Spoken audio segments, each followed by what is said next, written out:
하나님의 말씀은 구약성경 룻기 2장 1절로 7절입니다. 구약성경 403년, 구약성경 403페이지, 룻기 2장 1절로 7절입니다.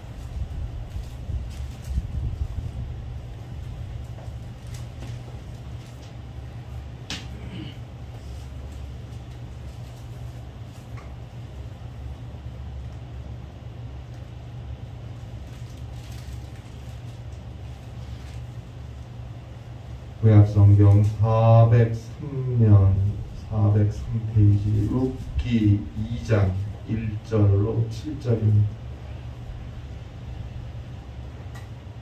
룻기 2장 1절로 7절입니다. 찾으신 대로 한 목소리로 함께 봉독하겠습니다. 룻기 2장 1절로 7절까지 함께 읽겠습니다. 나오미의 남편 엘리멜렉의 친족으로 유력한 자가 있으니 그의 이름은 보아스더라. 모압 여인 룻이 나오미에게 이르되 원하건대 내가 밭으로 가서 내가 누구에게 은혜를 입으면 그를 따라서 이삭을 줍겠나이다 하니 나오미가 그에게 이르되 내 따라 갈지어다 하매 룻이 가서 베는 자를 따라 밭에서 이삭을 줍는데 우연히 엘리멜렉의 친족 보아스에게 속한 밭에 이르렀더라.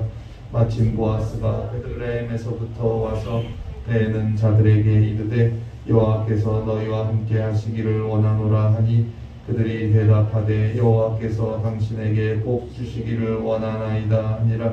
보아스가 베는 자들을 거느린 사환에게 이르되 이는 누구의 소녀냐 하니 베는 자를 거느린 사환이 대답하여 이르되 이는 나오미와 함께 모압 지방에서 돌아온 모압 소녀인데 그의 말이 나로 베는 자를 따라 단 사이에서 이삭을 줍게 하소서 하였고 아침부터 와서는 잠시 집에서 쉰 후에 지금까지 계속하는 중이니이다.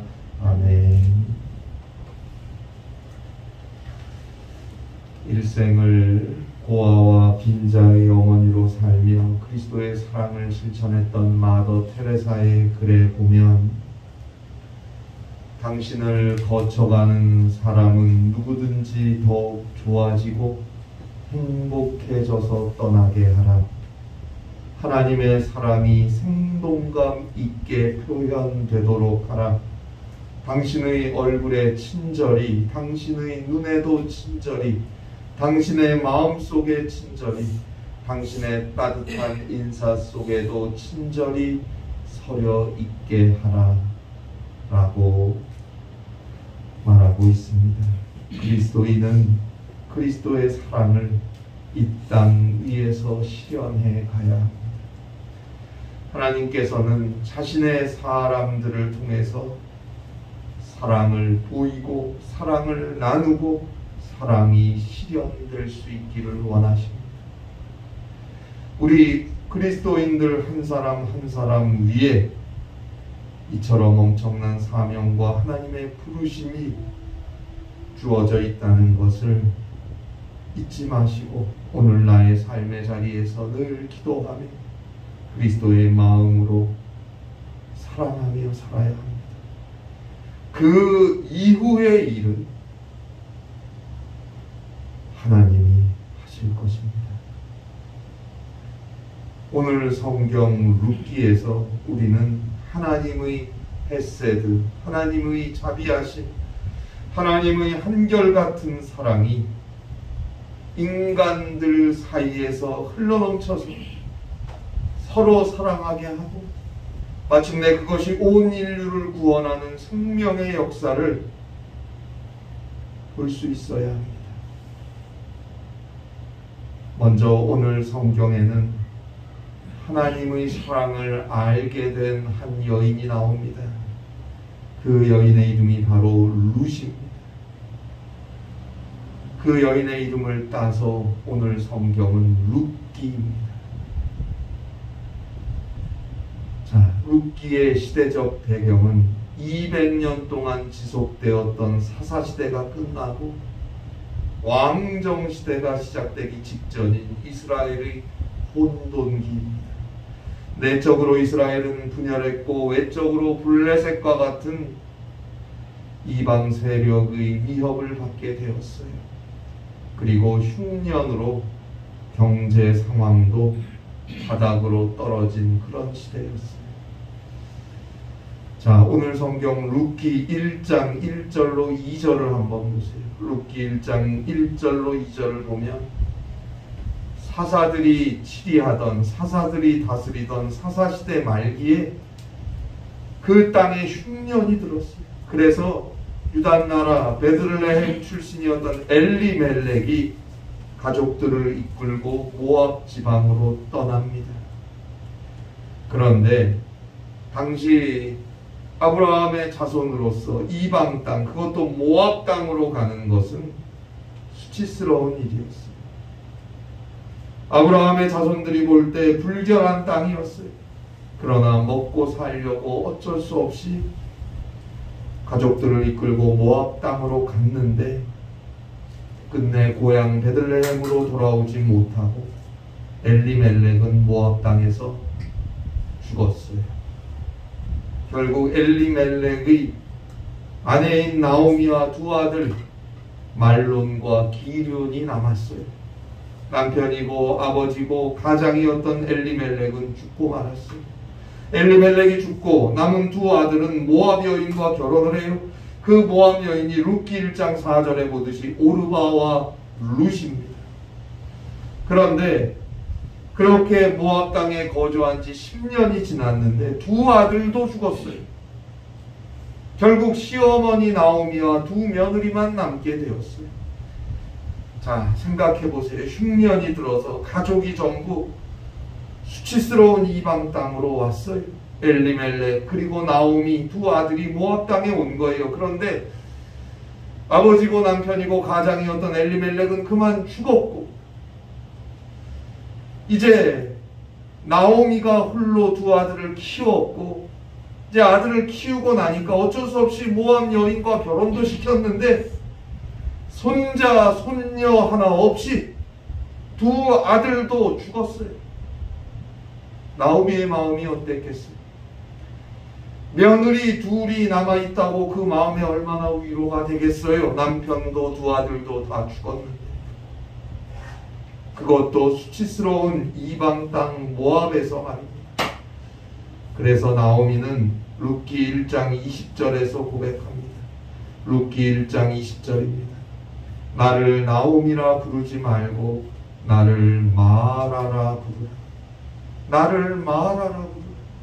마라라는 말은 괴로움이란 뜻이에요. 나를 마라라 부르라. 하나님이 나를 심히 괴롭게 하셨다. 이러한 한탄 섞인 그런 소리를 할 만도 하지 않습니다. 자, 그런데 룻기 1장 6절이죠.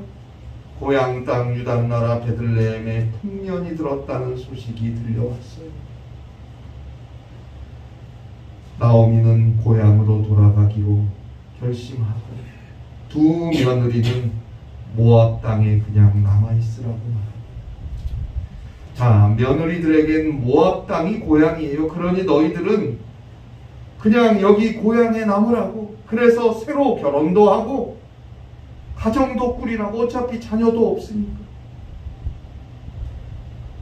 시어머니였던 나오미는 친실하게 며느리들에게 이야기를 합니다. 결국 며느리들 중 한 명이었던 오르바는 더 이상 나오미와 함께하지 않기로 하고 돌아갔는데 또 다른 며느리였던 룻은 끝까지 며느리 시어머니 나오미와 함께하겠다고 합니다. 그것이 룻기 1장 6절로 18절에 나오는 말씀입니다. 룻기 1장 16절입니다. 룻이 이르되 내게 어머니를 떠나며 어머니를 따르지 말고 돌아가라 강권하지 마옵소서. 어머니께서 가시는 곳에 나도 가고 어머니께서 머무시는 곳에서 나도 머물겠나이다. 어머니의 백성이 나의 백성이 되고 어머니의 하나님이 나의 하나님이 되시리니. 17절입니다. 어머니께서 죽으시는 곳에서 나도 죽어 거기 묻힐 것이라. 만일 내가 죽는 일 외에 어머니를 떠나면 여호와께서 내게 벌을 내리시고 더 내리시기를 원하나이다 한지라. 어머니의 하나님이 나의 하나님이 되시리니 모압 땅에서 태어나서 모압 여인으로 몰록과 그모스란 신을 섬기며 살았던 이방 여인이 이스라엘에서 이민 온 남자와 결혼한 다음에 시어머니 나오미로부터 알게 된 하나님을 믿었고 그 하나님을 향한 신앙이 룻의 삶을 바꾸어 버렸어요. 자, 남편 죽었어요. 자식도 없어요. 나이 많은 시어머니만 남았어요. 그런데 사실 저 멀리 유다 땅 베들레헴에서 모압 땅으로 건너온 이민자예요. 그 시어머니도.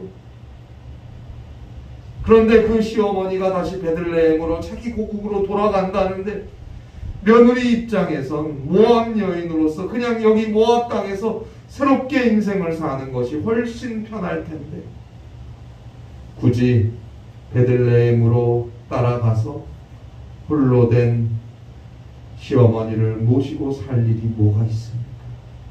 아직도 젊은 여인이 말입니다. 더욱이 앞서 말씀드린 대로 아브라함의 후손들은 모압 사람들을 수치스럽게 여겼어요. 그 이유는 소돔과 고모라 때로 거슬러 올라가는데요. 소돔과 고모라가 멸망당할 때 롯과 두 딸만 살아남았죠. 그런데 창세기 19장 31절에 보니까 이 두 딸이 우리의 배필될 사람이 이 땅에 없다고 생각하고 창세기 19장 32절로 35절에 보니까 아버지 롯에게 술을 먹여서 롯이 인사불성이 되었을 때 차례대로 아버지하고 동침을 해서 임신을 하고 거기서 아들을 낳았어요. 그 아들들이 바로 창세기 19장 37절로 38절에 보는 대로 모압과 암몬의 조상이 된 것. 아무리 소돔과 고모라가 멸망을 당하고 산 속에 굴 속에 들어가서 롯과 두 딸만 살아남아 산다고 해서 아무리 남자가 없어도 어떻게 그런 식으로 종족을 유지할 수 있습니까? 폐륜 아닙니까? 그래서 아브라함의 후손들은 모압과 암몬 자손들을 사람 취급도 안 했어요. 그러니 모압 여인 룻이 시어머니를 따라 유다 땅 이스라엘 베들레헴으로 가봐야 사람들 사이에서 인정도 못 받아요. 불결한 민족이라고 생각했으니까. 그런데도 굳이 따라가겠다는 거예요. 시어머니도 제발 그냥 여기 남으라고, 나 혼자 가겠다고 하는데 그냥 그 땅에 남아서 다시 모압 여인으로 모압 사람들의 신을 섬기며 살면 되는데 그게 익숙한데 원래 모압 여인입니까? 그런데 굳이 따라가겠다는 거예요. 그 이유가 뭡니까?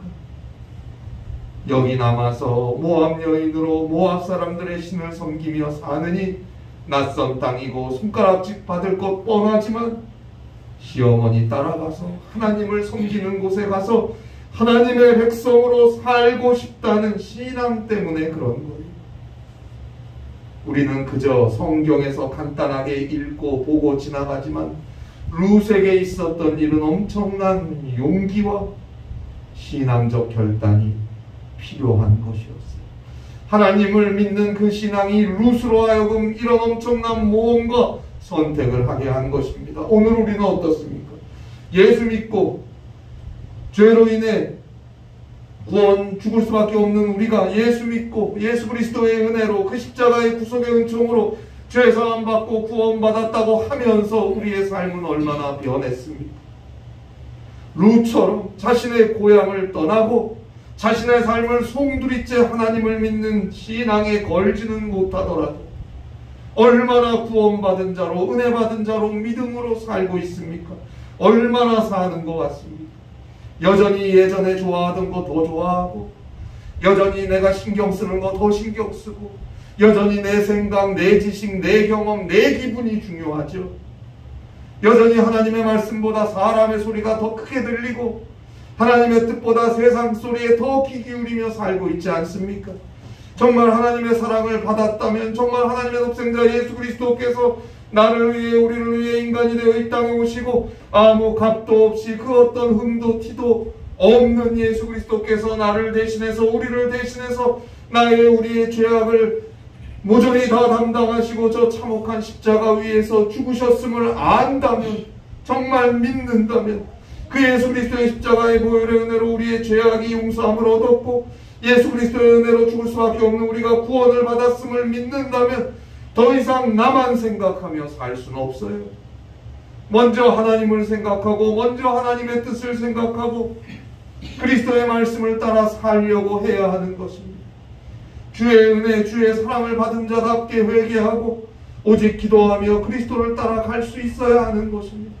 그리스도를 믿는다고 하면서도 여전히 별 변화도 없으며 도대체 그 믿음은 무엇입니까? 마지막 때에 그 믿음이 구원할 수 있겠습니까?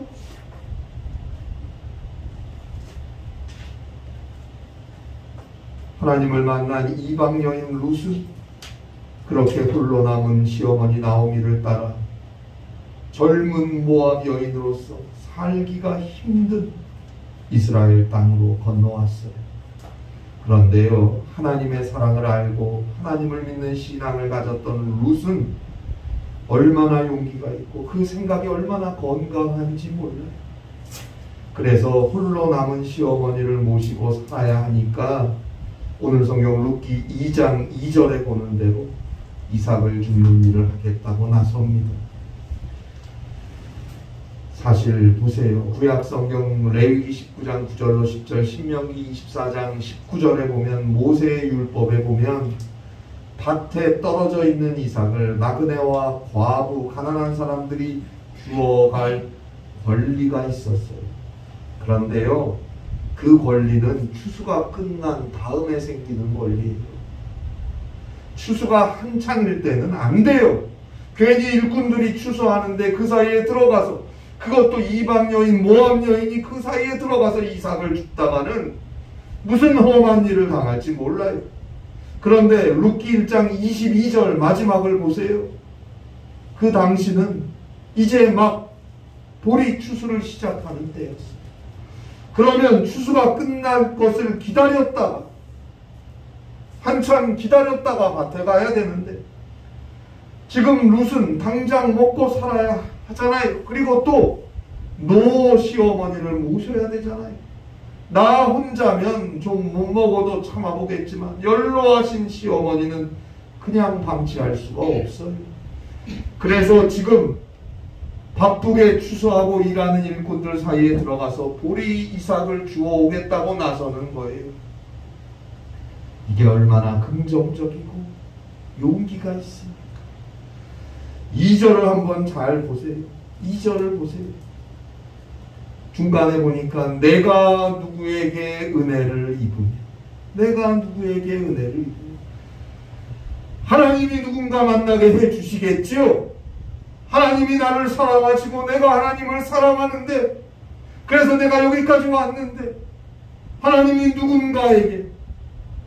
누군가로부터 은혜를 입게 해주시겠지요.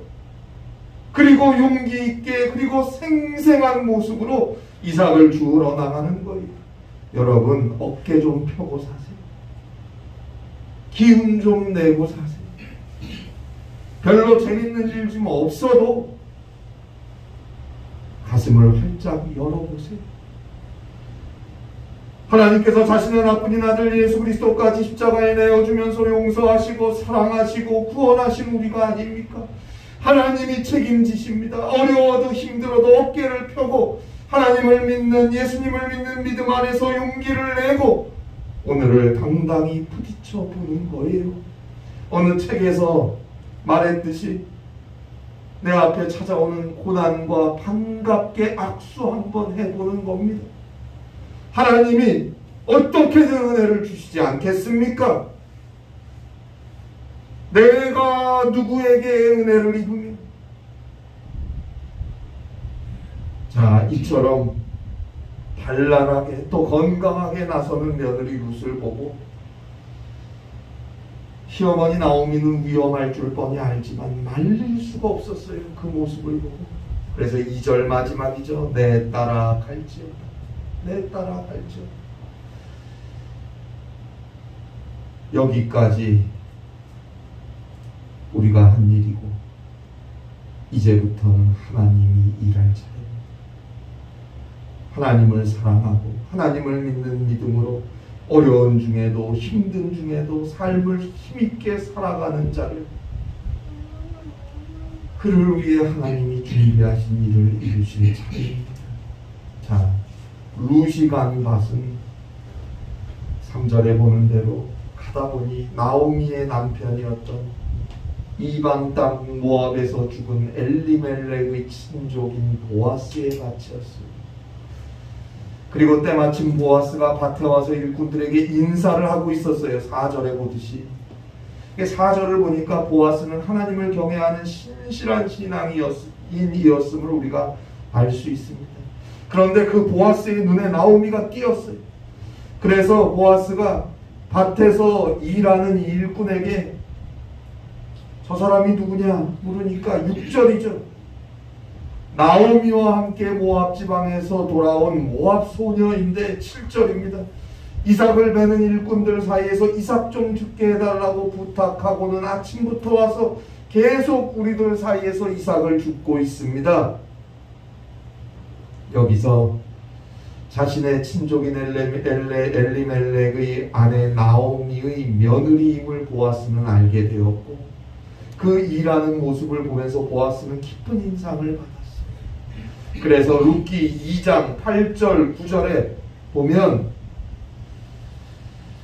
룻으로 하여금 계속해서 자신의 밭에서 이삭을 줍는 일을 하라고 배려를 해주고, 보아스가 일꾼들에게 룻이 이삭을 줄 때 방해하지 말라고 명령을 합니다. 하나님이 룻을 보아스의 마음에 들도록 하신 거 아닙니까? 나오미의 남편이었던 엘리멜렉의 친족인 보아스의 밭으로 가게 하신 것도, 보아스의 눈에 띄게 하신 것도, 보아스의 마음에 들게 하신 것도 다 하나님의 역사가 아닙니까? 내가 할 일은 이삭 주러 가겠습니다. 거기까지.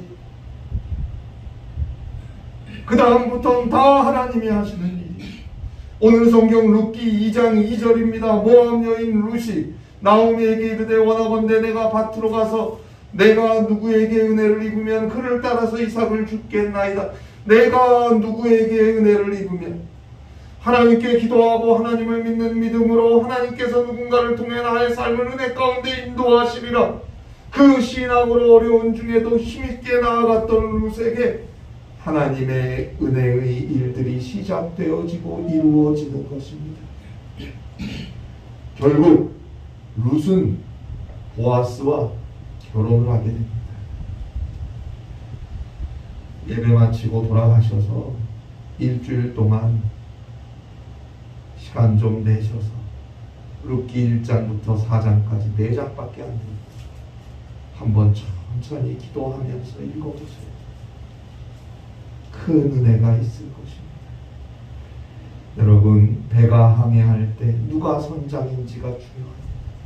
아무리 어둡고 캄캄한 밤일지라도 유능하고 능력 있는 선장이 배를 조종해가면 어두운 바다를 밝게 비추며 밝은 항구를 향해 갈 것입니다.